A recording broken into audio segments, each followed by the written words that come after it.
നമസ്കാരം. നമ്മളൊക്കെ ഈശ്വര വിശ്വാസികളാണല്ലോ. വിശ്വാസികൾ കുട്ടിക്കാലം മുതൽ വിശ്വാസികളായിട്ടുള്ള ആളുകളുണ്ട്. വിശ്വാസികളുടെ കുടുംബത്തിൽ ജനിച്ച് വളർന്ന് വന്നവർ. ഇടക്കാലത്ത് വിശ്വാസത്തിൽ നിന്നും മാറിപ്പോയി കുറെ നിരീശ്വരവാദം, യുക്തിവാദമൊക്കെ പറഞ്ഞ് വീണ്ടും തിരിച്ചു വന്നവർ. അങ്ങനെ പല പ്രകാരത്തിൽ ഉള്ള ആളുകളുണ്ട്. ഇതിൽ ഒരിക്കൽ വിശ്വാസം നഷ്ടപ്പെട്ട് വീണ്ടും വിശ്വാസത്തിലേക്ക് വരുന്നവരും, അതുപോലെ പുതിയതായി ഒരു വിശ്വാസത്തിലേക്ക് വരുന്ന ആളുകളൊക്കെ. ഇവർക്ക് തങ്ങൾ അപ്പോൾ കൈവശം വെച്ച് അനുഭവിക്കുന്ന വിശ്വാസ പ്രമാണം അതിനോട് എന്തെന്നില്ലാത്തൊരു ആവേശവും അഭിനിവേശവും ഒക്കെ കാണാറുണ്ട്. ഇപ്പോ എന്റെ അനുഭവത്തിൽ തന്നെ ചില പ്രത്യേക സാധനാക്രമങ്ങളൊക്കെ പാലിക്കാൻ തുടങ്ങിയ ആളുകൾ, അതിന്റെ ഭാഗമായിട്ട് വന്ന ചില മാറ്റങ്ങൾ, അതൊരു പക്ഷേ രാവിലെ നേരത്തെ എണീക്കുക, 5 മണിക്ക് എണീക്കുക, ചില പ്രത്യേക ഭക്ഷണക്രമങ്ങൾ പിന്തുടരുക. ഉദാഹരണമായിട്ട് അതുവരെ മത്സ്യമാംസങ്ങൾ കഴിച്ചിരുന്നുവെങ്കിൽ അപ്പൊ കഴിക്കാണ്ടാവുക, അങ്ങനെ ഉണ്ടല്ലോ. മദ്യം കഴിച്ചിരുന്ന ആളാണെങ്കിൽ അത് ഇല്ലാണ്ടാവുക. ഈ സാധന ചെയ്യുന്ന എല്ലാവരും അങ്ങനെ ആവുന്നല്ല പറഞ്ഞത്, അല്ല, അങ്ങനെ ഉണ്ടായിട്ടുള്ള ആളുകൾ. ഇത്തരക്കാർക്ക് വെജിറ്റേറിയനായി മാറുമ്പോൾ പിന്നീട് ഇവരുടെ ബന്ധുക്കളോ സുഹൃത്തുക്കളോ ഒക്കെ മാംസഭക്ഷണമോ മറ്റും കഴിക്കുമ്പോൾ ഇവരിൽ വലിയ അസ്വസ്ഥതകൾ ഉണ്ടാവുന്നത് കണ്ടിട്ടുണ്ട്. മാത്രമല്ല ഇവർ പഠിപ്പിക്കാൻ പോകും. നിങ്ങൾ ഇത് ചെയ്യുന്നത് ശരിയല്ല. ഇന്നലെ വരെ മാംസം കഴിച്ചിരുന്ന ആളുകളായിരിക്കും. ഇന്നിപ്പോ അവരുടെ വിശ്വാസം സമ്പ്രദായം ഒന്നും മാറി. അപ്പൊ പുതിയ ആളുകളെ പഠിപ്പിക്കാൻ ഇത് വളരെ നമ്മൾ പ്രചുരമായ അളവിൽ നമ്മൾ കണ്ടുവരുന്നവരാണ്. അപ്പൊ തങ്ങളുടേതായ ഒരു വിശ്വാസ പ്രമാണത്തെ മുറുകെ പിടിച്ച് ശക്തമായി അതിനുവേണ്ടി പ്രചരണം നടത്തുക. ആ വിശ്വാസ പ്രമാണം എന്തോട്ടെ, അത് രാഷ്ട്രീയപരമായ വിശ്വാസ പ്രമാണമാണെങ്കിൽ ശരി, മതപരമായ വിശ്വാസ പ്രമാണമാണെങ്കിൽ ശരി, ഭക്ഷണപരമായ, ഉദാഹരണമായിട്ട് ഒരാളിപ്പോ ഏതെങ്കിലും ഒരു വൈദ്യന്റെ നിർദ്ദേശപ്രകാരം ഒരു പ്രകൃതി ചികിത്സാ വൈദ്യന്റെ, അങ്ങനെ തന്നെ ആവട്ടെ, ഒരു പ്രകൃതി ചികിത്സൻ സുഹൃത്തായി അദ്ദേഹത്തിന്റെ ഉപദേശങ്ങൾ കേട്ട് ഇദ്ദേഹം അതുവരെ ഭക്ഷണം മുഴുവൻ മാറ്റി. അയാളെ കൊണ്ടുള്ള ബുദ്ധിമുട്ട് ചില്ലറയില്ല കുടുംബത്തില്, ഒരു സംശയമില്ല. കാരണം ആ കുടുംബത്തിലെ ഭക്ഷണം മുഴുവൻ മാറ്റിയിട്ട് അയാൾ അടങ്ങുള്ളൂ. എന്താ നിങ്ങൾ ചെയ്യുന്നത് ശരിയല്ല, എണ്ണ ഉപ്പ് മുളക് എന്നൊക്കെ പറഞ്ഞ് മൊത്തം കലാമുണ്ടാക്കും, അല്ലേ? അപ്പൊ ഇത് വളരെയധികം നമുക്ക് നമ്മുടെ കുടുംബങ്ങളിലാവട്ടെ സുഹൃത്ത് ഫലങ്ങളിലാവട്ടെ നമ്മൾ കണ്ടുവരുന്നതാണ്. ഇത് എന്തുകൊണ്ടാണ്? അപ്പോ നമ്മളൊക്കെ അല്ലെങ്കിൽ വിചാരിക്കും, ഇയാൾ ഈ നെറ്റിയിൽ കുറി വരയ്ക്കാൻ തുടങ്ങിയിട്ടോ അല്ലെങ്കിൽ ജപിക്കാൻ തുടങ്ങിയിട്ടോ ഇയാളിന് മാറ്റമൊന്നും ഇല്ലേ? മാറ്റമുണ്ടെങ്കിൽ കുറച്ച് സമാധാനം വരെയല്ലേ? മറിച്ച് ഇയാൾ ഈ നേരം വല്ല വെളിച്ചപ്പാടിനെ പോലെ ഈ നേരം ഇങ്ങനെ ഇളകിക്കൊണ്ടിരിക്കുകയാണ്.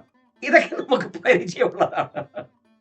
ഞാൻ ആ ഒരു വിഷയത്തിൽ നിന്നുകൊണ്ട്, അത് പറയാനൊന്നല്ല, ആ വിഷയം എന്തുകൊണ്ടാണ് ഇങ്ങനെ സാധനാദികൾ ചെയ്യാൻ തുടങ്ങുന്നവർ പോലും പലപ്പോഴും വളരെയധികം ഇളക്കമുള്ളവരായി കാണുന്നത് എന്താണ് എന്ന് നമ്മളോട് പലരും ചോദിക്കാറുണ്ട്. തുടങ്ങുന്നവർ മാത്രമൊന്നുമല്ല, ചിലപ്പോ വർഷങ്ങളായിട്ട് ചെയ്യുന്നവർക്ക് പോലും ഇങ്ങനെയൊക്കെ ഉണ്ടാവാറുണ്ട്. അപ്പൊ അതിന് ആചാര്യന്മാര് പറയുന്ന ഒരു മറുപടി ഉണ്ട്. അതായത് ഇപ്പൊ നമ്മൾ യോഗവിദ്യയിലേക്ക് പ്രവേശിക്കുക. യോഗവിദ്യയിലേക്ക് ഭഗവാൻ പതഞ്ജലി യോഗത്തെ കുറിച്ച് പറയും, സമാധിയാണ് യോഗം. 2 നിർവചനം പറയും. അതിൽ ആദ്യ നിർവചനം സമാധിയാണ് യോഗം എന്ന് പറയും. ഈ യോഗത്തിന് നിർവചനം സമാധിയാണെന്ന് പറയുമ്പോൾ അതിന് പിന്നീട് ഭാഷ്യം ചമച്ചിരിക്കുന്നത് വ്യാസഭഗവാനാണ്. വ്യാസഭഗവാനാണ് യോഗം സമാധിയാണെന്നാണ് വ്യാഖ്യാനിച്ചിട്ടുള്ളത്. അങ്ങനെ ആ സമാധിയിലേക്ക് പോകാൻ വേണ്ടിയിട്ട് ചിത്തത്തെ പരിചയപ്പെടുത്തും. അതില് ചിത്തത്തിന്റെ 5 ഭൂമികകൾ ഉണ്ടെന്ന് പറയാറുണ്ട്. അതിൽ 3 സാമാന്യമായി ഒന്ന് ഞാൻ ഇവിടെ ഒന്ന് പറയാം. അതായത് ക്ഷിപ്തം, മൂഢം, വിക്ഷിപ്തം. ഇതിൽ മൂന്നിലും എന്തില്ല? യോഗമുറക്കില്ല എന്നാണ് പറയാം. യോഗമുറക്കില്ല.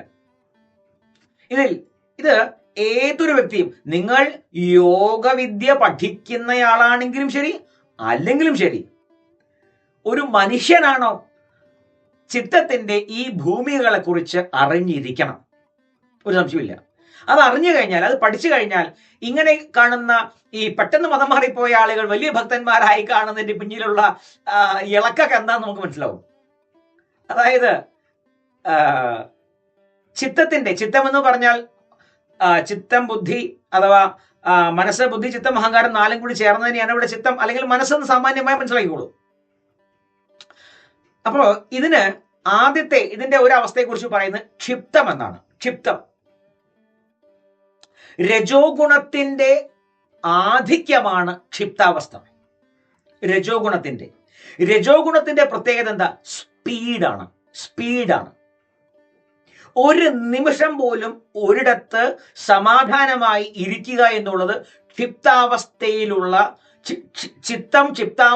ആൾക്ക് ഒരിക്കലും സാധിക്കില്ല. ക്ഷിപ്താവസ്ഥയൊക്കെ ആചാര്യന്മാര് പരിചയപ്പെടുത്താൻ എങ്ങനെയാന്ന് പറഞ്ഞാൽ, ഇത് മഴക്കാലാണല്ലോ, പുതുമഴ പെയ്തു. ഈ പുതുമഴ, അതായത് കോരിച്ചൊരിയുന്ന ഒരു പുതുമഴ പെയ്ത് കഴിഞ്ഞാൽ നമ്മുടെ നാട്ടിലെ നീർച്ചാലുകളിലൂടെ വെള്ളം ഒഴുകി പോകുന്നത് നമ്മൾ കണ്ടിട്ടേ അല്ലേ? എന്നിട്ട് ആ ഭാരതപ്പുഴ നോക്കിക്കോളൂ, കുറ്റിപ്പുറത്തോലെ തിരുനമായ പോയാൽ നമുക്ക് കാണാം. എങ്ങനെയാ? ചളിയും പാതയും എല്ലാം താവിട് പൊടി കുത്തി ഒലിച്ചു പോകുന്നതാണ് നമ്മൾ കണ്ടിട്ടുള്ളത് അല്ലെ? അതുപോലുള്ള മാനസികാവസ്ഥയ്ക്ക് പറയുന്ന പേരാണ് ക്ഷിപ്തം. ഒരു നിമിഷം പോലും സ്വസ്ഥമായിട്ടിരിക്കാൻ ക്ഷിപ്താവസ്ഥയിലുള്ള വ്യക്തിക്ക് സാധിക്കില്ല. രജോ ഗുണപ്രധാനമാണ്. അവരുടെ സ്വഭാവം അങ്ങനെയായിരിക്കും. അവരുടെ ഭക്ഷണം പോലും അങ്ങനെയായിരിക്കും. അവർ അമിതമായ എരിവും അമിതമായ പുളിയും പരിധിയിൽ കൂടുതൽ പുളി, പരിധിയിൽ കൂടുതൽ എരിവ്, പരിധിയിൽ കൂടുതൽ ഉപ്പ്, ഇതിനൊക്കെ അഡിക്റ്റഡ് ആയിരിക്കും ചെയ്യും. കാരണം അമ്ലത കൂടുതലുള്ള ഭക്ഷണത്തോടായിരിക്കും അവർക്ക് കൂടുതൽ പ്രിയം. അവർ വലിയ ദുഃഖങ്ങൾ അനുഭവിക്കുന്നതായിരിക്കും. ഏതു നേരവും കർമ്മനിരതരായിരിക്കും. ഒരു നിമിഷം സ്വസ്ഥമായിട്ടിരിക്കാൻ അവർക്ക് സാധിക്കില്ല.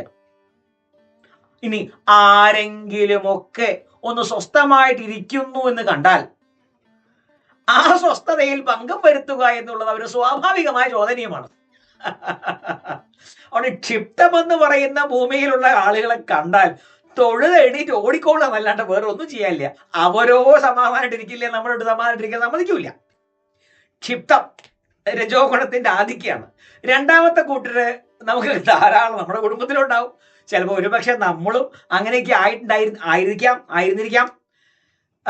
അതിന് മൂഢം എന്നാ പറയാ. മൂഢം തമോ ഗുണത്തിന്റെ ആധിക്യമാണ് ഈ മൂഢാവസ്ഥയ്ക്ക്. തമോ ഗുണം. അപ്പൊ തമോ ഗുണം എന്താ? താമസിക ഭാവമാണ്. അപ്പൊ എല്ലാം എന്താണ്? ലേറ്റ് ബാക്ക് ആറ്റിറ്റ്യൂഡ് എന്നൊക്കെ നമ്മൾ ഇംഗ്ലീഷിൽ പറയില്ലേ? ഊണ് കഴിക്കാൻ. അപ്പൊ എന്റെ ഒരു സുഹൃത്തുണ്ട്, അദ്ദേഹം വയനാട്ടിലാണ്, ഷാജി എന്ന് അദ്ദേഹത്തിന്റെ പേര്, മാനന്തവാടിയിൽ ഡ്രൈവറാ. അപ്പൊ അദ്ദേഹം ഒരിക്കൽ ഒരു ഊരിലേക്ക് പോയി, ഒരു പ്രത്യേക സമുദായത്തിന്റെ ഊരിലേക്ക് പോയി. ഒരു NGO വർക്കിന്റെ ഭാഗമായിട്ട് പോയതാ. അപ്പോൾ അദ്ദേഹം അവിടുത്തെ ആ സമുദായത്തിലെ ഒരു പ്രധാനിയെ, ഞാൻ സമുദായത്തിന്റെ പേരൊക്കെ പറഞ്ഞാൽ ഒഫൻഡഡ് ആവണ്ടെന്ന് വെച്ചിട്ടാണ് ഞാൻ സമുദായത്തിന്റെ പേര് പറയാത്തത്. അപ്പോൾ ഒരു പ്രധാനിയെ കണ്ടു. അദ്ദേഹം ഇരിക്കുന്നുണ്ട്. ഉച്ചയ്ക്ക് ഏതാണ്ട് ഒരു 1:30 മണിയായി, 1-2 മണി എന്തോ ആയി. അപ്പോൾ അദ്ദേഹം ചോദിച്ചു, അല്ല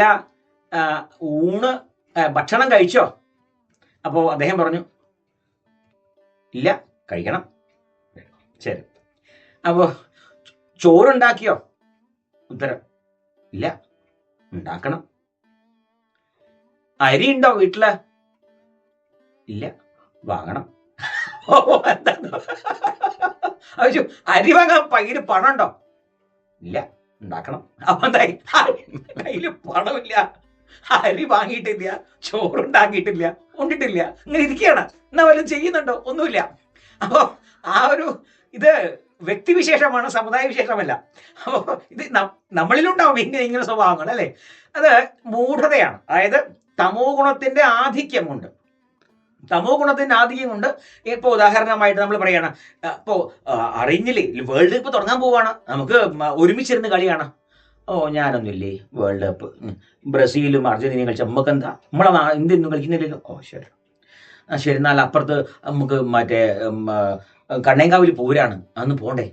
ഓ ഞാനൊന്നുമില്ല, അവിടെ കുറെ ആൾക്കാർ കുത്തി പറയും കരിങ്കാളി മറ്റേ കാളി മറിച്ചേ കാളി എന്നൊക്കെ പറഞ്ഞു, ഞാനൊന്നുമില്ല. ഓ ശരി. പിന്നെ മോഹൻലാലിന്റെ ദൃശ്യം എന്തോ വന്നിട്ടുണ്ട്. ഓ നമ്മളിഞ്ഞി സിനിമ കണ്ടിട്ട് മോഹൻലാലിന് കാശ് ഉണ്ടായി കൊടുക്കില്ല, നമ്മളെ പണി. എന്ത് പറഞ്ഞാലും ശരി, എന്ത് ചെയ്താലും ശരി, ഇരുന്നിടത്തുനിന്ന് എഴുന്നേൽക്കാനായിട്ട് തോന്നില്ല. അതായത് മൂഢത അത്രയധികം. എന്ത് പറഞ്ഞാലും നിരുത്സാഹപ്പെടുത്തും. നിങ്ങൾ വേദം പഠിക്കാൻ പോവാണ്, അല്ലെങ്കിൽ വേദം പോട്ടെ, അത് നീ പോട്ടെ, ഇനി ആൾക്കാർ നീ അത് മതമാണെന്ന് വിചാരിക്കാം. ഇനി വേണ്ട, മറ്റൊരു വിഷയം, നമുക്കൊന്ന് ഇംഗ്ലീഷ് നന്നായിട്ടൊന്ന് ഒരു സ്പോക്കൺ ഇംഗ്ലീഷ് ക്ലാസ്സിലല്ലോ. ആ ഞാനൊന്നില്ലേ, നീ സ്പോക്കൺ ഇംഗ്ലീഷ് പഠിച്ചിട്ടാ. ശരി. അപ്പൊ എന്തും നിങ്ങൾ എന്ത് പറഞ്ഞാലും ശരി, അതിനെ നിരുത്സാഹപ്പെടുത്തുന്ന, ഒന്നിനും ഒരു ഉത്സാഹവും ഇല്ലാത്ത സ്വഭാവക്കാർ, മൂഢത, മൂഢം എന്ന് പറയുന്ന അവസ്ഥ രണ്ടാമത്തെ അവസ്ഥയാണ്.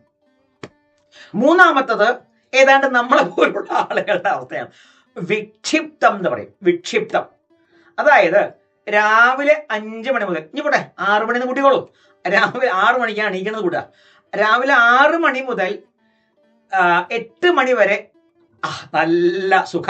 ഏതാ, രാവിലെ എഴുന്നേറ്റു, 6 മണിക്ക് എഴുന്നേറ്റു, കുളി കഴിഞ്ഞു, വിളക്ക് കത്തിച്ചു, ഒന്ന് പറ്റിയാണെങ്കിൽ തൊട്ടടുത്തുള്ള അമ്പലത്തിലേക്ക് ഒന്ന് പോയി, ശിവക്ഷേത്രത്തിൽ പോയി തൊഴുതു, തൃക്കണ്ണീരപ്പനൊക്കെ ഒന്ന് പോയി തൊഴുതു തിരിച്ചു വന്നു. അപ്പം രാവിലത്തെ പത്രം വായിച്ചു. അപ്പം തന്നെ ഭാര്യ ഒരു ഗ്ലാസ് കാപ്പി മുമ്പിൽ കൊണ്ടുവച്ചിരുന്നു, അതും കുടിച്ച് പത്രം വായിച്ചു. അതുവരെ സുഖമാണ്. അത് കഴിഞ്ഞ് ബ്രേക്ക്ഫാസ്റ്റ് കിട്ടാൻ കുറച്ച് നേരം വൈകിയല്ലോ, ആ സുഖാവസ്ഥയൊക്കെ മാറി, പിന്നെ അത് അസുഖാവസ്ഥയായി.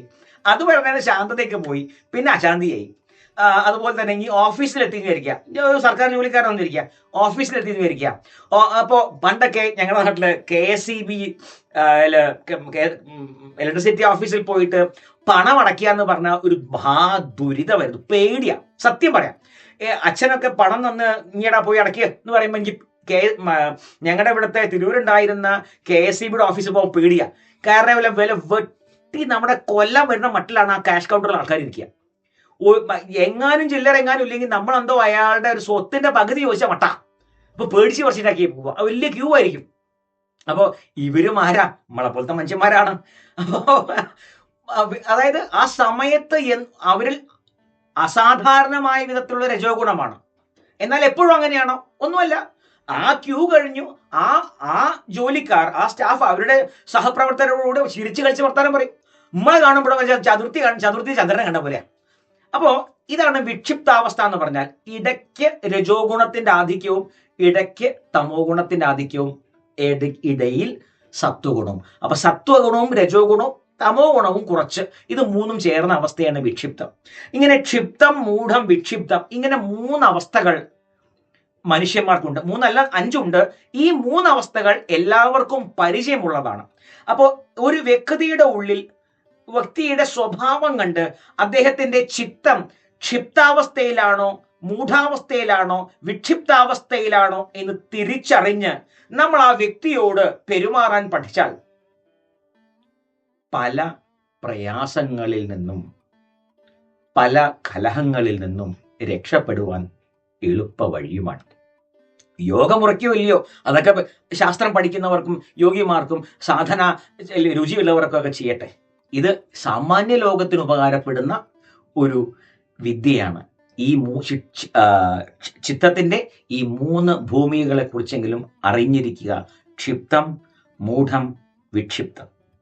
അങ്ങനെ വരുമ്പോൾ പെട്ടെന്ന് മതം മാറിയവരുടെ ഉത്സാഹവും, എന്തു പറഞ്ഞാലും മാറാത്തവരുടെ മടിയും മാറി, ഇടയ്ക്ക് നന്നാവും ഇടയ്ക്ക് ഇല്ലാതാവും ചെയ്യുന്ന ആളുകളുടെ ഏറ്റക്കുറിച്ചിലുമൊക്കെ എന്തുകൊണ്ടാണെന്ന് ഇപ്പോൾ നിങ്ങൾക്ക് മനസ്സിലായിട്ടുണ്ടാവുമെന്ന് കരുതുന്നു. ഇത് യോഗവിദ്യയുടെ പ്രാഥമിക പാഠമാണ്. യോഗവിദ്യയുടെ പരമാചാര്യന്മാർ നമ്മളെ ഏവരെയും അനുഗ്രഹിക്കട്ടെ. എല്ലാവർക്കും നമസ്കാരം.